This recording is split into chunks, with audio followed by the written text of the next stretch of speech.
Hello, I'm Echo Mendez. I am here with the Knox County Commissioners. On your left, you've got Ronnie Leckby. He is the Eastern District Commissioner. In the center, this is Evan Glasgow. He is the presiding commissioner. And on the right, you've got Luther Green. He is the Western District Commissioner. Thank you, gentlemen, for sitting for this interview. And I wanted to sit down with you because I feel like there's a lot of misinformation out there about what your role is in the Knox County Wind Project. So just right off the top, what is your role in the Knox County Wind Project? As far as the commission goes, our role is to work with the developers on certain agreements. We've been working to try to get setbacks established in order to protect our residents and specifically the non-participating landowners. So we've been working on setbacks from residences, from property boundaries of non-participating landowners, as well as other safeguards that go in there with it, noise, shadow flicker, things like that are being addressed within these agreements. As far as our ability goes, with the development company, the only thing we have as far as granting permission or anything like that is on crossing our right of ways. No utility or anyone really can cross our right of ways without assent from the county commission. So that's our I guess that's what we're able to dictate. Would it be fair to call granting your assent on this project kind of your only bargaining chip with the company who's building it? Yeah, for the most part. So, and in granting assent, is this part of the road use agreement? It's part of, it'd be with, there's 3 agreements in total that we're working on. They're all under the umbrella of the development agreement. So we have a development agreement, which has got our setbacks and things. That's just your general agreement with Tenasca, which hasn't been finalized or signed, or none of these have been. But under that umbrella, you've got your road use agreement and then a decommissioning agreement as well. So that there will be safeguards for our roads. We've got provisions that we're working in place on there. We have had one meeting on the road use agreement, and we haven't seen a second draft yet to even look at to go from there. I believe we're supposed to get that next week sometime. And then on the decommissioning, we haven't started on that at all. But what that's going to do is give us safeguards. So like our decommissioning, for instance, there's been several people that have had the question, what if 15 years down the road and they just abandon these, what happens then? Well, we're going to have a pool of money in escrow, essentially, that we can draw off of in order to do that, to pay somebody to decommission them, to take them down, if they fail to do that. That's the big if they fail to do it. I don't see that being an issue. It could be, I don't know, but we're gonna make sure we have the safeguards in place that if that does happen, that we have the resources to take care of it. Same way with the roads, we're gonna, we've got agreements that we're gonna have in place for how to structure our roads that are gonna be used for the construction traffic, upgrades beforehand or afterwards, depending on the situation, in order to maintain a good condition and to bring them back to a good or better condition than what they are today after the project is over. And the same way, if they fail to do that, we're going to have a security that we're able to draw against in order to do that ourselves. Okay, so this development agreement, and so essentially agreeing, going to doing the road use and the decommissioning, which is part of that development agreement, just so I understand correctly, once you guys, make a deal and approve those agreements, that would be granting assent. Is that right, or? Essentially, yeah. Part of it with the agreements in place, they have to present us with their proposed roads that they're wanting to use, proposed tower locations, and things like that. Until we see all that, we can't grant assent. And that's kind of where these all go into play. So really, that would all pretty much happen at the same time. In the contracts, I mean, there's a lot out there that people keep asking about. We have safeguards in there for the non-participating landowners and for all residents. We're still working on some of those setbacks, finding new information every day about where those need to be. The other thing is on the roads, like you said, if they're aware of a problem on the road, they have 24 hours or so to fix that. If they don't, then we can take from that if we go and fix it ourselves. All of these precautions that we've been going over and been trying to resolve in these contracts are mainly just trying to protect everybody the best that we can. The only reason why we're able to do this is because they are needing our assent. That's what gives us a little bit of leverage to get some of these put into place. When they do go down a road, they'll have to maintain it, they'll have to keep it open.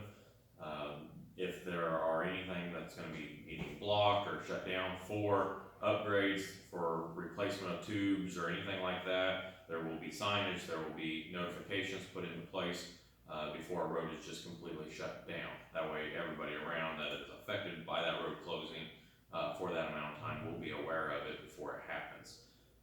All these contracts will have all of this in there. There's guidelines to when they do cut down a road, how they have to put it back, the way that it will be put back so it will not interfere with our ditching system or anything like that. The decommissioning goes all the way down to 4 foot under the ground. Anything 4 foot below ground and up has to be taken out or dealt with. All of these little things in there that we can come up with and put in here to protect the county to the best of our ability is what we're trying to do. It is a very timely process. It is taken a while to get through. There's a lot of things that we go over. Things change daily on those. It's one of those things where once we feel comfortable that we're pretty close to where we think they're acceptable, we will put those out there for everybody to see. That way everybody can have time to look those over so nothing's being hidden. We're not trying to hide anything from anybody on this. We've been very open with as much as we can with everybody when they come in. We tell them all the information that we have at the time. But with a project like this, things change daily. They're still trying to lock in more land. If they get more land locked in, that's going to change up their routes and what they're able to do.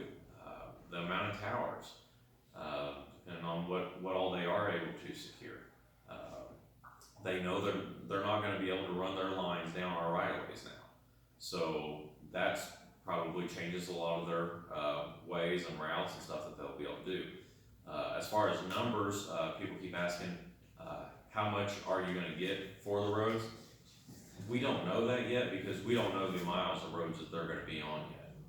Until they can come up with a plan of saying, this is how much we're going to be on and everything, or where we're going to be, then we'll know what kind of dollar amount we're looking at. Right now in the contracts, we're not really going over dollar amounts. We're going off of what they will have to do to replace and make the roads better, and a description of what needs to be done to the roads to qualify as being passable after they're gone out of there. That dollar amount really depends on how much they tear it up. The more they tear it up, the more money they're going to have to put in to replace. So if you get to just a dollar amount, that's what happens in other counties, and that's the way some counties look today, because they just go off of dollar amounts. We're not necessarily going off of a single dollar amount, we're going off of what the road has to look like when they're done. Any road that they're on, we'll get snapshots every so often, down the stretch of road. Before and then after they're done, they'll have that again, so we can have comparisons of mapping, photos of what the roads are before and after this project. There'll be engineers that'll come in, they'll assess the bridges, tubing and everything, the roads, so they know what they need to do and can do, and weight limits and different things like that. That'll all be done by a third party, contracted, it won't be, their representative or ours necessarily, it'll be a third party. Coming in and documenting the condition of the roads and keeping all that stuff on file, that's Yeah, smart. And is that coming at the cost of the project builder, Yes. not the county? Yes. Okay, and, it's my understanding that you guys have done a lot of legwork. You've talked to commissions all over the state who have had wind projects. You've been asking people, you know, where were the mistakes made? What did you wish you had done? Can you just talk a little bit about the homework that you've done ahead of getting this, development agreement together? Oh my. As a commission, we took a trip up to Nottaway County, when was it, last year? Went up and talked to their commission, toured the project that Damascus specifically did up there. So we're, you know, in order to compare apples to apples.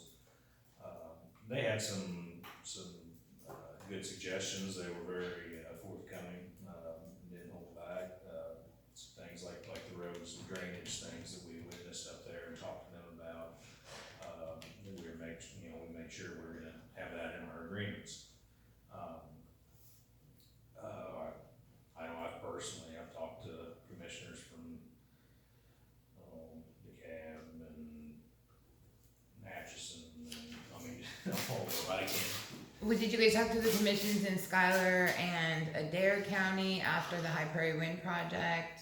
I've been in touch with Adair County, I haven't really spoke with the commissioners from Schuyler, but there's a lot of research that we've done, and a lot of lawyers that I've talked to, about things, what we can and can't do going forward. And the main thing is every single one's different. No one's gonna be alike. Some counties will have different soil, different ground. They don't have the issues that we might have here, with the heavyweight loads, you know. All the soil, throughout the state's gonna be different, depending on where you're at. So things that we have to worry about here, they didn't have to down south. The one thing that most all can compare with are the setbacks of what they would like to see or wish they would have seen. There are setbacks that are 500 foot from a residence. From an occupied dwelling? Yeah. So that's where you gotta look at, you know, we're doing the best that we can. In our project, are there setbacks in our project? Right now, in the mock, agreement, it's at 1,200 foot right now. What I would like to see after finding new studies, ice or blades could be thrown up to 1,750 foot. So I'd like to see the setbacks from a residence, non-participating residence or a participating residence, at least 1,750 foot because of that research. And that's one of those things. The more information we get, the more we're able to find out. Those contracts are changing daily of what we would like to see the end result. So to say that this is just an easy process, it's not. There's a lot of time that goes into this, making sure we're trying to protect everybody the best of our abilities. This is something we've been discussing for, over 2 years now. This isn't, anything that's just come about in the last month. We've been in talks with them for, about 2.5 years. A little over 2 years ago. These agreements have been discussed and passed around, specifically the development agreement.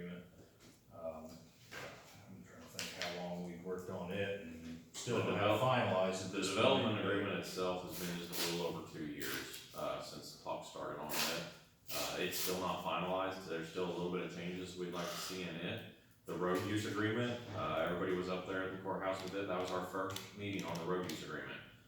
We haven't got a draft, back from that meeting, we have not had any other meetings scheduled yet for road use.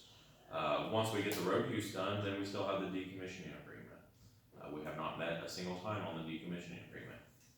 The development agreement has some things in there that point out for both road and decommissioning.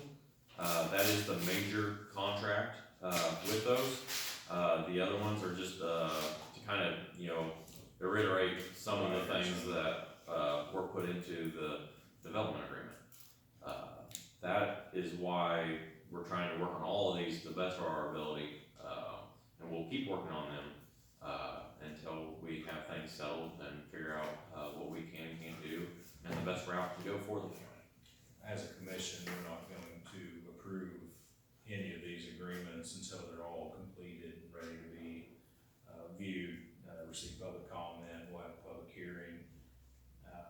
After that, we'll go from there to make a decision on them. But they're not gonna be piecemeal and signed one at a time as time goes. We want them all, everything done in place. So we have some securities on that, and we'll, if we execute those, we'll do them all at once. We receive more information every day or every week from different counties, different states on the yeas and the nays of what to do, so. We've been getting a lot of feedback from residents as well. We've had several in just today, Yeah, I passed, it was For and interesting, against. because coming into the courthouse, I passed someone who came in who, was just leaving here and they were against the project. And then when I walked in, you guys were on a call with someone who was for the project. Can you just talk a little bit about how much interaction you've had with that type of interaction that you've had with, is it pretty much even? Is it, leaning to, is there more people that are against it or for it?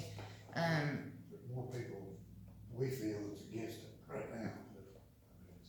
I'd say I've probably heard from more against it than for it here recently. I've been getting several more calls and people coming in here even that are for it.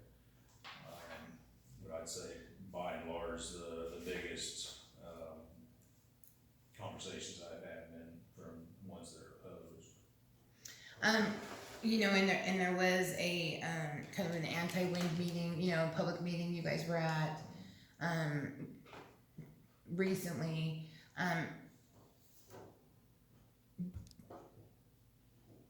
Do you, and it was suggested at that meeting that you guys are, that you guys have the power to make or break this project. Do you have the power to stop this project? What we've been getting, and there's, the petitions that are going around, one of them specifically calls for an outright ban on wind energy in the county. We don't have that authority. We just don't have that authority to do it. It's, we've talked to multiple attorneys on the subject, that deal specifically with this sort of thing. Everyone we've talked to has had the same answer, that no, we cannot do that. We don't have that authority, we don't have zoning within the county. And even if we did, we still wouldn't have the authority to do an all-out ban on a project like this. It's unconstitutional to do so. I don't know all the legalities of it, I'm not a lawyer, but I go off what I'm told by the lawyers, so. And we're not taking this lightly. We are doing a lot of the negotiations ourselves, because we have an understanding here locally of what we would like to see. We do have a couple of lawyers on retainer now, that will be looking at these contracts and helping us with these, as far as the legal language. But as far as demands of what we'd like to see in the contracts, they're only gonna know what we tell them. So the more we have them help with us now is just gonna cost the taxpayers more. So as much as we can get done, get it as far as we can, we've had a lawyer look at them once already on some, just to try to help with some of the language and stuff like that.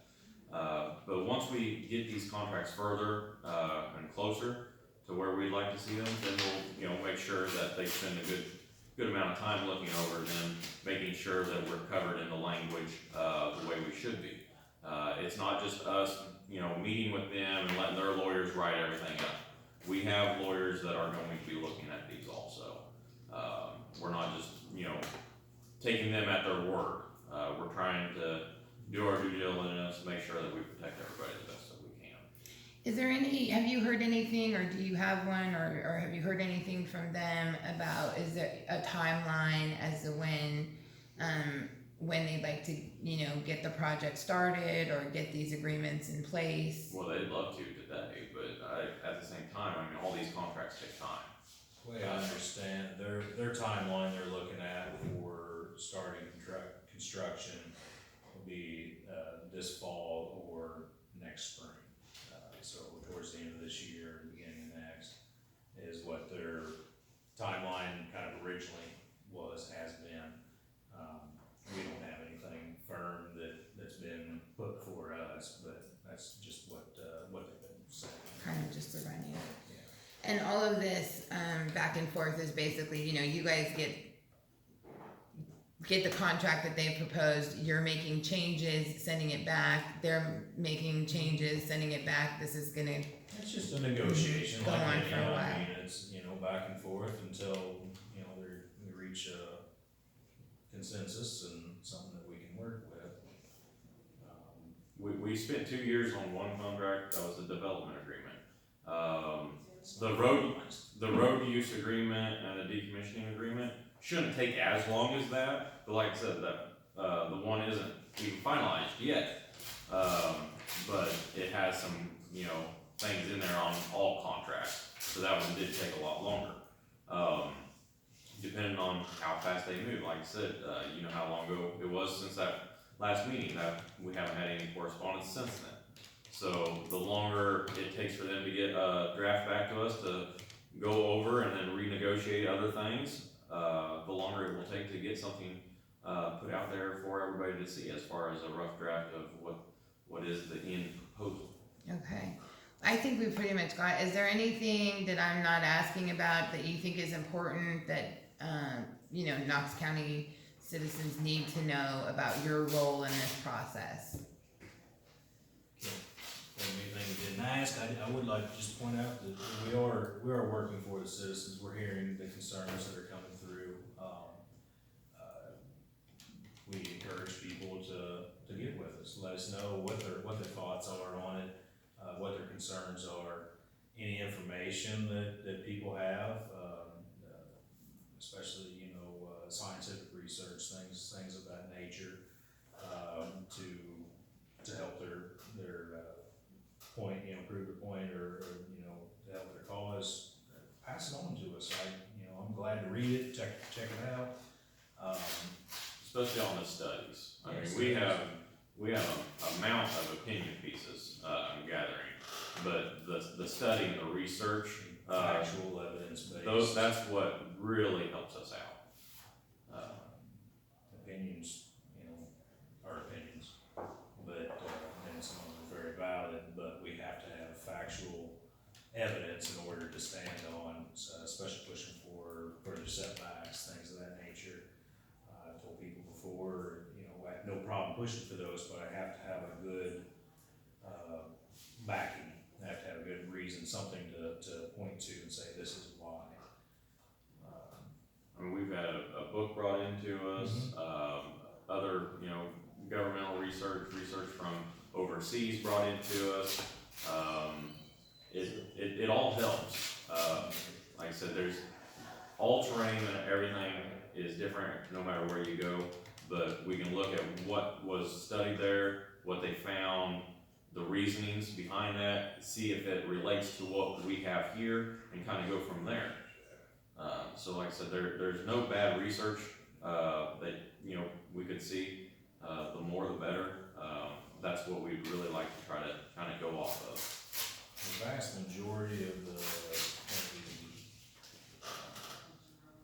guess complaints, but the concerns that I've heard, are actually ones that we've been working on addressing anyway within these agreements we've been working on. The shadow flicker, sounds, setbacks, roads, obviously, decommissioning, lights. And those are major concerns and not for obvious reasons. I want people to know that that's what we've been working on, that with these agreements, that's exactly what we've been working on, is trying to, get safeguards in place for our residents. Okay, do you have anything to add? Okay, gentlemen, thank you so much. Thanks Of for course, coming in. anytime.